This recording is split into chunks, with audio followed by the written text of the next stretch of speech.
Today we will study about the phenylketonuria. Okay. Okay.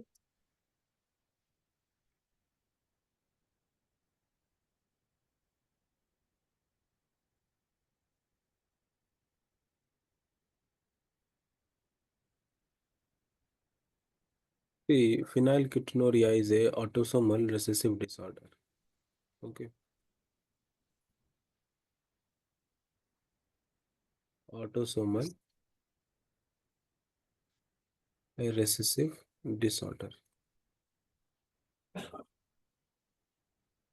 Can you tell me what does this mean? Why it is called autosomal disorder? Um, not sure.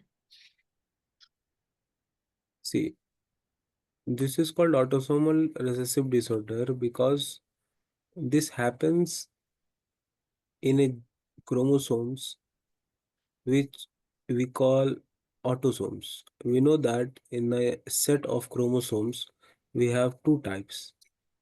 First one is autosome and the another one is allosome, which is also known as sex chromosome.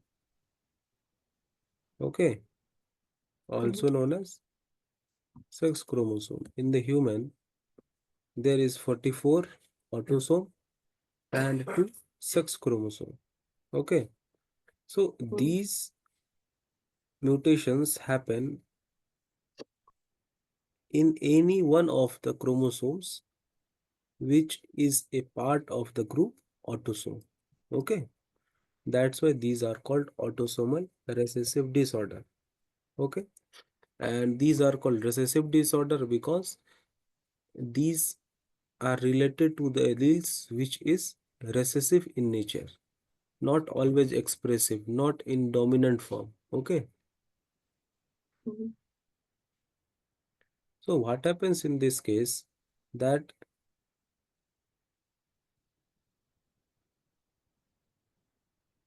in this disorder there is absence of an enzyme production. Absence of an enzyme production. That enzyme is called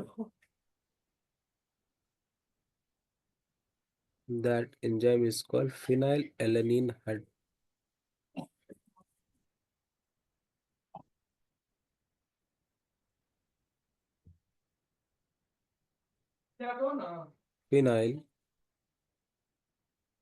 phenylalanine hydroxylase.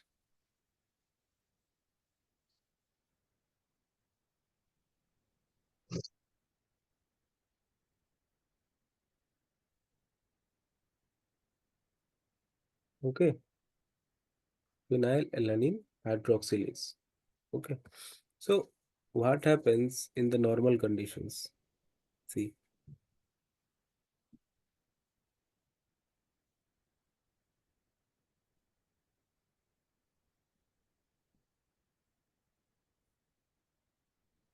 see the phenylalanine,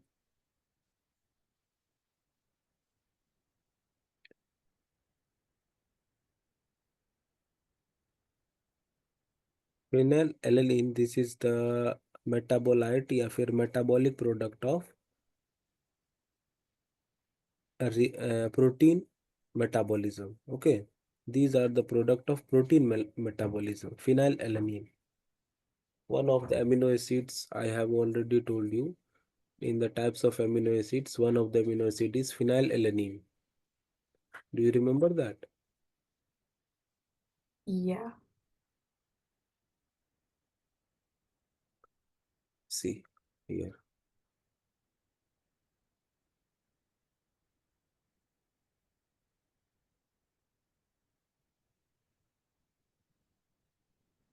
number 8, phenylalanine. See this. Okay, Yeah. phenylalanine. So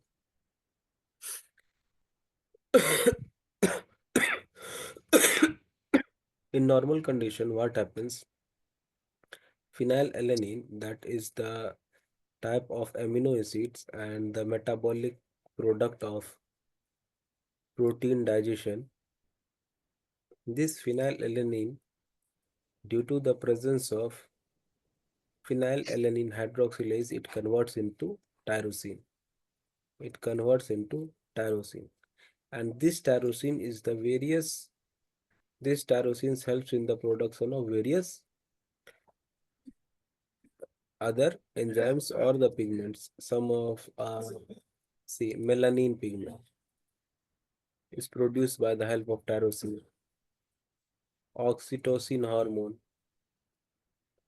is produced by the help of tyrosine. Okay, but in abnormal condition,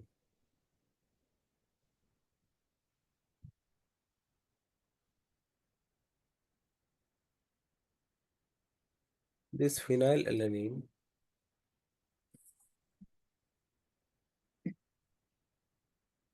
do not get converted into tyrosine. Why? Because of the absence of phenylalanine. Understood? Because of the absence of, in the absence of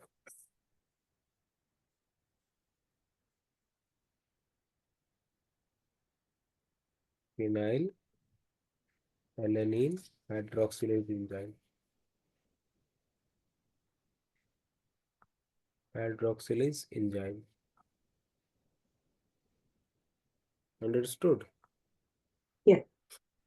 Then what happens? This phenylalanine get converted into, starts converting into, starts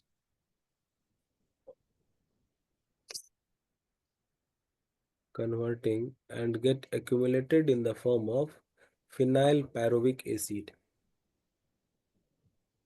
Phenylpyruvic acid. And this phenylpyruvic acid is starts damaging the brain. Okay, starts damaging the brain. And this is the symptoms of phenylketonuria. Understood? Mhm. Any doubt? No. So for now, you have to just remember this. Uh, and just for not so in deep that which chromosome is responsible for this type of disorder. You have to just understand that what is phenylketonuria, what type of disorder this is. This is autosomal recessive disorder. Okay, Mhm. and what happens in this. Okay,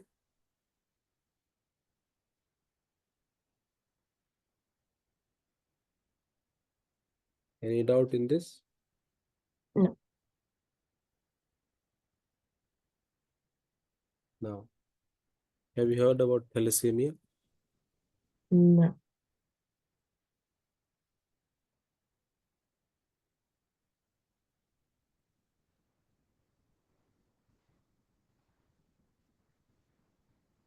It is also a type of anemia. Can you tell me what is anemia? It's a blood disorder. Yes, it's a blood disorder, anemia.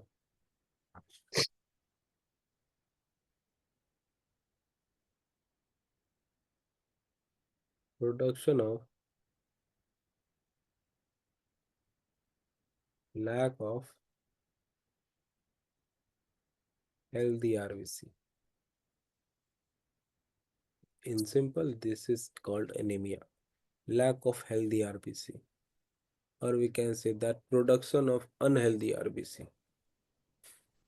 Thalassemia is also a type of anemia. Understood?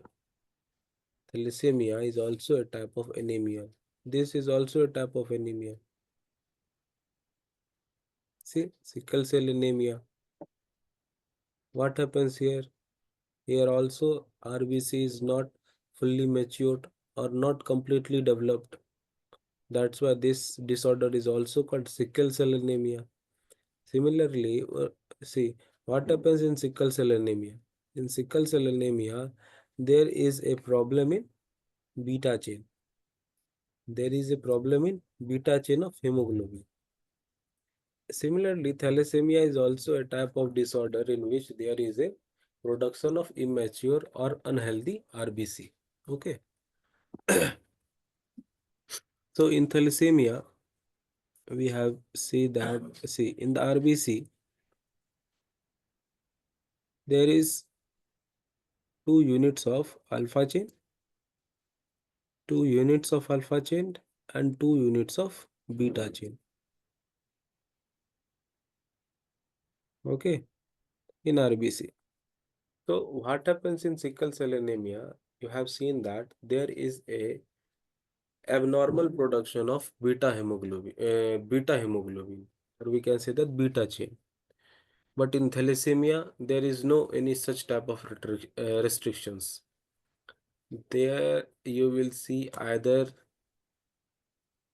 in the abnormal production of alpha chain or beta chain, any type of chain is going to produce abnormally. Because of this, there is a abnormal growth of RBC, abnormal development of RBC.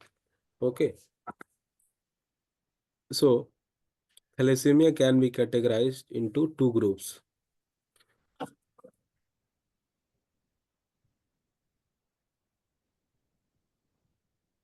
Thalassemia can be categorized into two groups. That is alpha thalassemia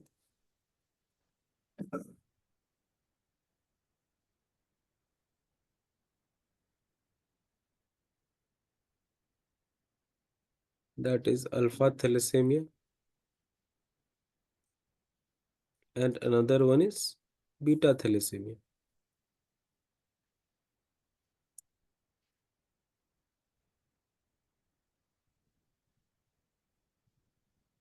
As these two thalassemia is self-explanatory according to their name, that in the alpha thalassemia there is a abnormal production of alpha chain, and in beta thalassemia there is a abnormal production of beta chain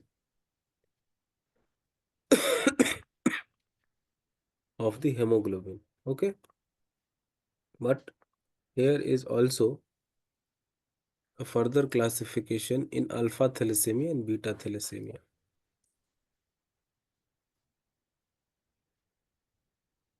This is called alpha thalassemia minor, and another one is alpha thalassemia major. Okay,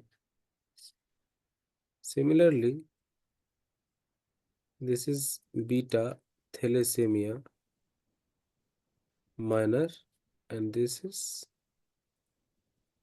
beta thalassemia major. Okay, see, thalassemia is not so common disorder. These are the rare disorders. Okay, but among these two thalassemia, alpha thalassemia is the rarest. Thalassemia itself is the rare disorder, and among thalassemia, alpha thalassemia is the rarest. But beta thalassemia is more common among the thalassemia, not a common disorder. Understood? Among the thalassemia, most of the time you will find that if someone has thalassemia, they must have beta thalassemia. This is the another case that either they have beta thalassemia minor or the beta thalassemia major. Okay, but see what happens in beta thalassemia major. See, both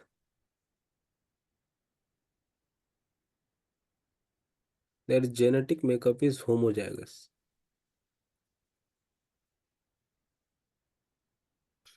Their genetic makeup is homozygous. Okay, that is, they have thalassemia B and thalassemia B. Both allele have thalassemia genes. Okay,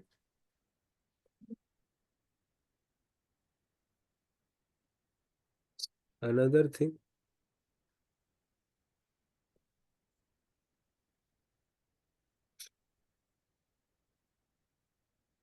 because of this, there is no production of beta chain, no production of beta chain, but there is a production of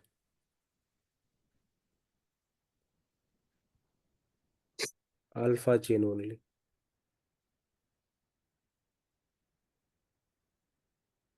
Production of alpha chain only. Here you will see that there is a frequent hemolysis. Frequent hemolysis.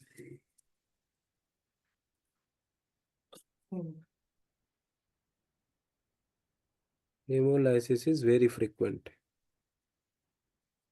Okay, so this causes anemia.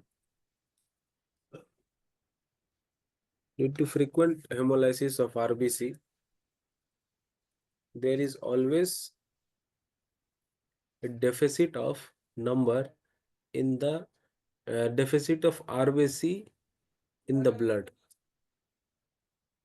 of that individual which is having beta thalassemia major. Okay, understood? Yeah.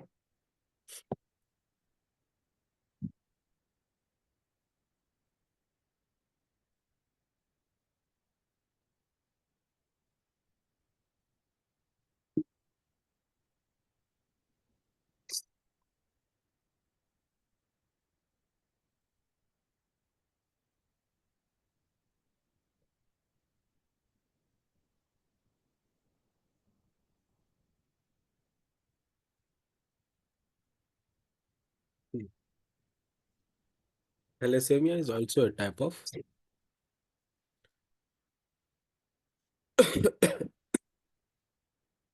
also a type of autosomal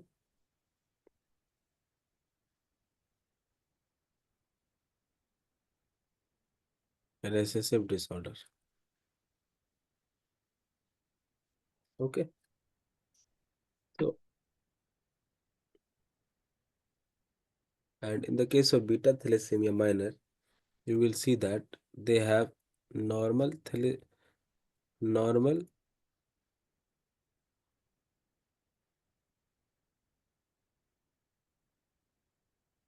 one normal gene and one thalassemia gene. Okay, any problem?